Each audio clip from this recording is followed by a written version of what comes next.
Thanks for checking out Higher Thought Gaming. With this one right here, we are on the Assault, and we're going to get into some of our builds after patch 9. We're going to have multiple class builds. Every single weapon will be timestamped in the description, so you can really pick your weapon and pair it to the build that you're really liking the most.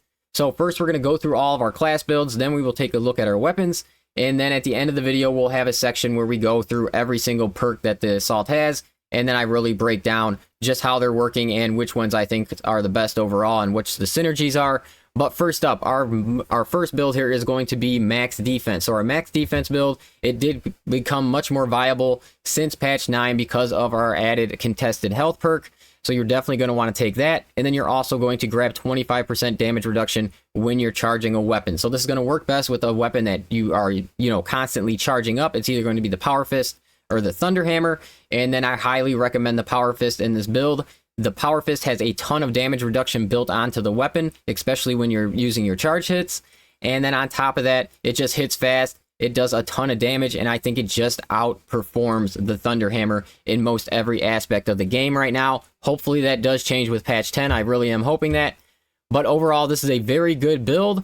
And next up, we are going to be taking a look at our ground pound build. So this is going to give you your maximum amount of damage when it comes to your ground pound. And what I am liking to pair this up with is the power sword. And the main reason for that is because you're going to have a perk on your power sword to where when you switch your stance on your power sword from light to power attacks, it is going to give you 20% more damage. And you can tie that to your crown or your ground pound to increase the damage of that attack. So it just makes your ability really that much stronger. So I really do like this build right here as well. And when we're looking up next here with the Assault, we do have our max ability. This one right here, it is going to drop some of your ground pound damage overall, but that is going to allow you to keep the increased AoE damage. And with the increased AoE damage, you can kill multiple minorous enemies, especially with the addition of them adding the 25% damage just overall to your ground pounds that we're taking with our gear perk here.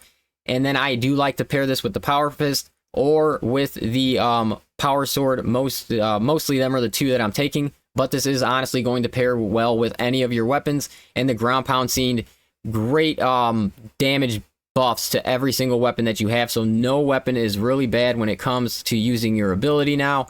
Next up is going to be our damage build. So this is going to give you the max amount of damage when it comes to your secondary weapon, and then on top of that, it's also going to give you more charge damage when it comes to your melee weapon as well. And then what you're seeing with your prestige perks right there, you can swap out duelist and you can add in secondary damage. So that is just going to add a permanent buff of 35% altogether with this build onto your secondary weapon. And then when you're tying in things like your signature, you're going to be well above 80% damage overall with your secondary weapon, making it very, very powerful in general. So what is next here? We are going to have our dash defense build, and I think this is our last class build. This is one of my favorite builds overall. With the dash defense build, you're going to stay with your damage on your core perks, but then you're going to switch up your gear perks to really take advantage of using your dash. And every time you use it, you are going to gain damage reduction, and you are going to gain knockback resistance for 15 seconds, which is an extremely long time.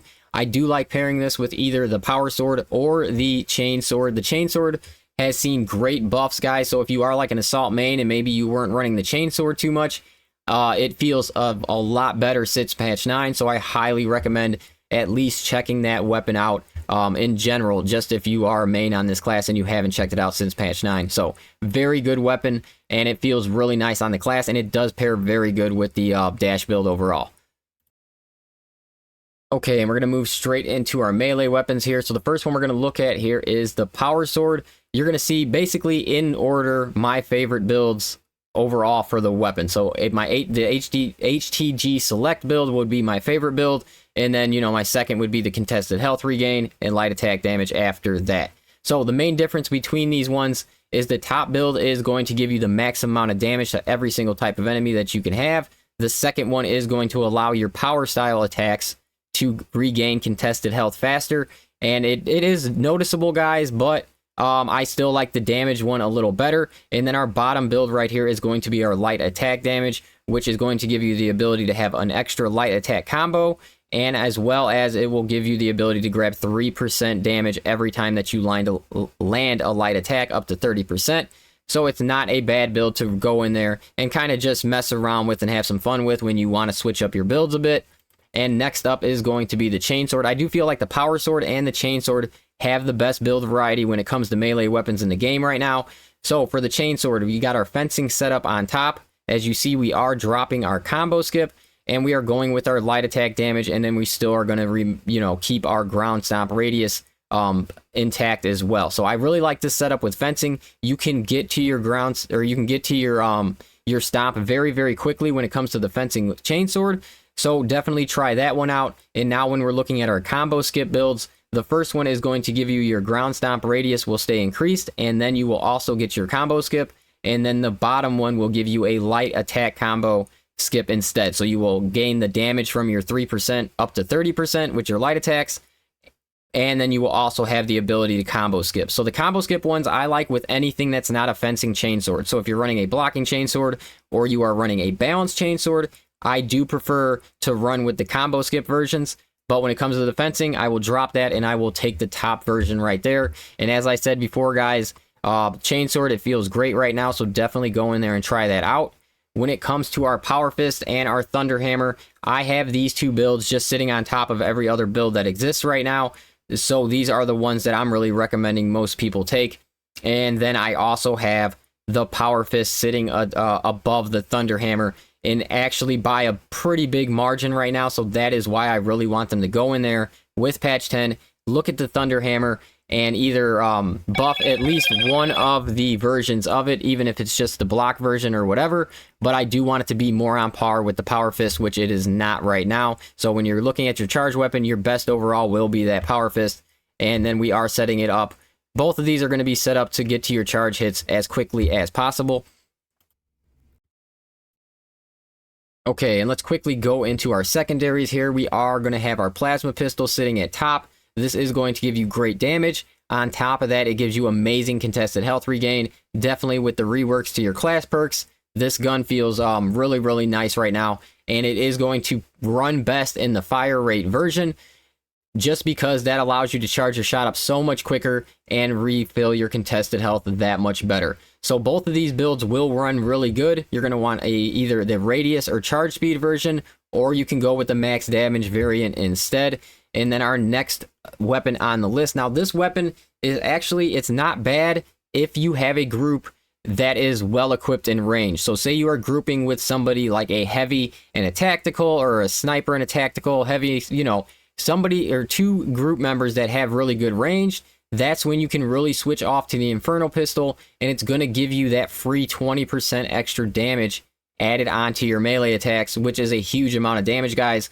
So like I said, if you have a good coordinated team, if they are ranged classes, the Inferno pistol is a very good choice overall. I do prefer the health one-shot version, because that allows me to get to my 0 in my magazine and gain my 20% extra melee damage very quickly when I'm using the weapon. So it's shoot, go straight into your melee, and you're going to have that 20% melee damage until you reload again. But the ammo armor variant isn't bad as well, and that is going to be the second one that you see there. And moving over to our final two options here is going to be the VOLKITE and the heavy bolt pistol. These are the single setups that I like the most on these weapons for this class. When it comes to the VOLKITE, it's all about discharge damage and heating speed, and this is going to give you the best of both on the VOLKITE. And then when it comes to our heavy bolt pistol, I do like to tie this to my class ability, especially if I have my my signature perk that is also giving me 50% damage, and it's going to give me 20% damage on top of that. So 70% damage just from two perks, one from the class, one from the gun. And it's going to hit extremely hard, guys. And then when it comes to the heavy bolt pistol, this will supply you with the best gun strike damage in the game. So you may want to switch over to your 30% increased gun strike damage when you are running the heavy bolt pistol. Okay, so we are going to take a closer look at every single perk here. We're going to go from left to right and kind of go down this way and describe each one of these perks. What's working right now in patch 9, what's not working, what you should take, and what you're looking for and things like that. So first one up here is going to be Winged Fury. Damage from melee attacks executed while sprinting or dashing increases by 100% and deals area of effect damage within a 5-meter radius. Cooldown is 30 seconds. So There's all kinds of things wrong with Winged Fury right now. For one thing, the cooldown is supposed to be 5 seconds, according to what they said when the patch came out. On top of that, they also mentioned in the patch that the area of effect damage will not be working until patch 10. So definitely skipped Winged Fury for now. When patch 10 comes out, of course, I'll have a video on it, and we will make sure and check everything that is working with Winged Fury. Now, next up, we do have Overcharge. This is actually a very good perk. It's going to give you 25% damage added to your charged attacks. It will make your Power Fist and your Thunder Hammer feel a lot more powerful in general. The problem is you have to drop Armor Reinforcement, which is a very good survivability perk overall in the class. You can open up a lot of gun strikes with the Assault. So both are good. This will be your damage. This will be your survivability. And overall, I usually recommend the survivability for most players out there.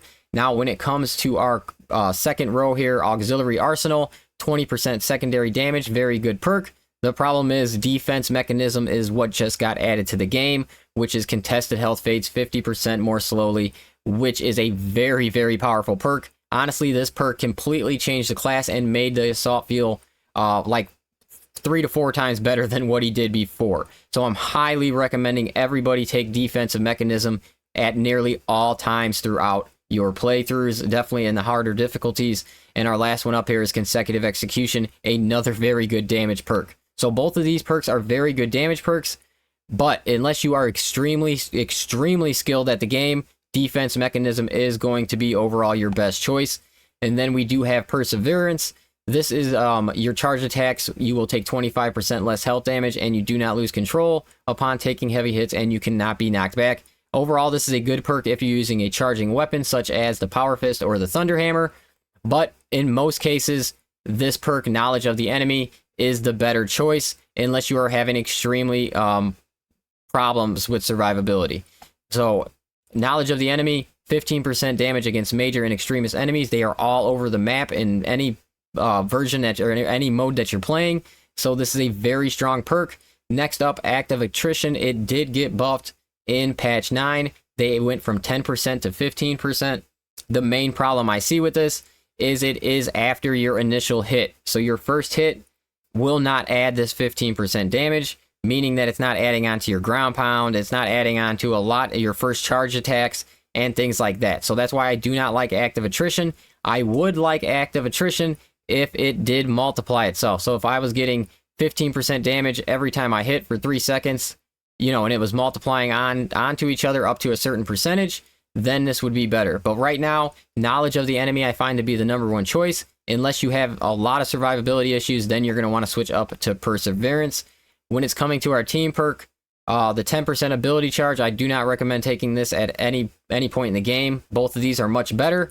And my favorite one overall is Strategic Strikes. It's 20% melee damage against extremist and terminus enemies. That is a huge amount of damage, guys. And when you're tying this to things like Knowledge of the Enemy, right there you're already at 35% extra extremist damage, plus anything that you have on your melee weapons as well. So for like in general, the Power Sword would have like 20% terminus damage. So now you're looking at a 40% terminus damage increase because of Strategic Strikes. So that is why that's my overall favorite. Lastly, Proven Efficiency. I really don't recommend taking Proven Efficiency unless you are taking the Heavy Bolt Pistol. That is the gun that this will affect the most, and you will actually see a pretty decent uptick in damage. Next up for our, these are all really good right now. So Smiting Angel got an increase from 10% to 25%. So this is just a base ground pound damage. Then we have Hammer of Wrath. After using your jump pack, which this got changed as well. So this is anytime you use your jump pack. That's why this really pairs nice with your dash build. So anytime you dash, you're going to take 30% less range damage. And on top of that, you're going to grab a knockback resistance for 15 seconds, which is extremely powerful.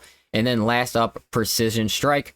Ground pound deals 100% more damage, but its radius is reduced by 50%. So you're going to get a huge damage buff, but you're going to take a pretty big downgrade in your AoE in general.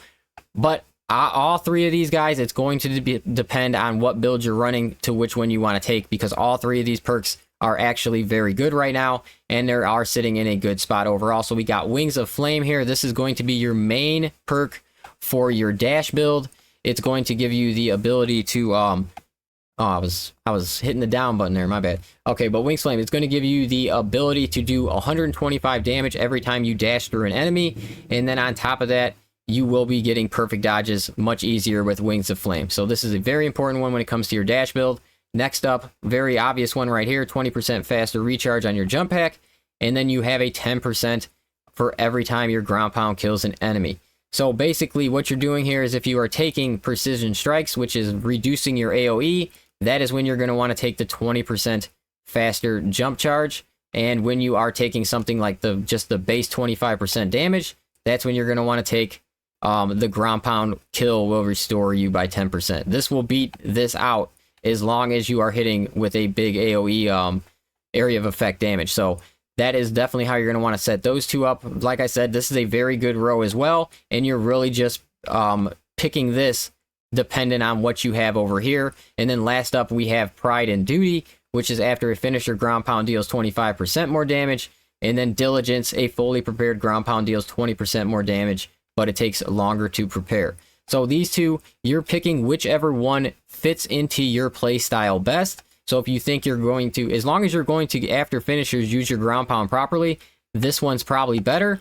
But if you're somebody that's not really like in tune with like the finishers and using your ground pound at certain times, then the charge up one is going to be better just because you can use it, you know, basically at will. And then last up, Aerial Grace, the last one that you're tying to a dash build as well. So this will give you the 30% more damage for 10 seconds every time you get a perfect jump dash, which, you know, is going to tie with these right here and like something like that. And then for our signatures, which I think his signatures are okay right now, we have Ample Ammunition. This will reload your weapon and as well as give you 50% more damage for 10 seconds on your secondary, on your ranged weapon. So this is a very powerful perk. I mean, 50% more damage, guys, is a lot more damage. And then on top of that, like I said, it does reload for you. Then we have Ascension. Your jump pack leap deals damage to all enemies, the takeoff area. I like this. It does a lot of damage, but it will kind of mess you up if you're using your ground pound to like regain your ability back or something, because you're going to kill a lot of the enemies when you take off instead of coming back down on them. And then last up, another very important one for your dash build, which, you know, that's basically the dash build that you see set up right here, is going to be a jump pack. A perfect jump dash will give you your ability charge back. So very strong one for your dash.